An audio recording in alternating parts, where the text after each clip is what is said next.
Градоначалникот Коцевски информираше дека е поставена хоризонтална сигнализација кај општинското основно училиште Васил Главинов во градот Велес. Посебен акцент и значење дадовме на зоната околу општинското основно училиште Васил Главинов, кое е најголемо основно училиште во Велес. Таму е поставена хоризонтална сигнализација со ознаки зона 30 и одбележување на асфалтната подлога на хоризонтална сигнализација школо, за да ја зголемиме дополнително безбедноста на движењето на децата, на учениците во околината на училиштето.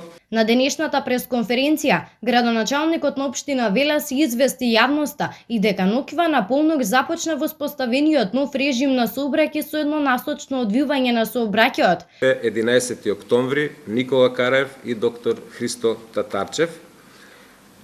Претходно беше завршена постапката со обележувањето на соодветната хоризонтална сигнализација и со поставување на вертикална сигнализација. Коцевски апелираше до сите граѓани за внимателно возење, додека ги стекнат навиките и да ги почитуваат поставените хоризонтални и вертикални знаци и да ги почитуваат насоките за еднонасочно одвивање на сообраќајот.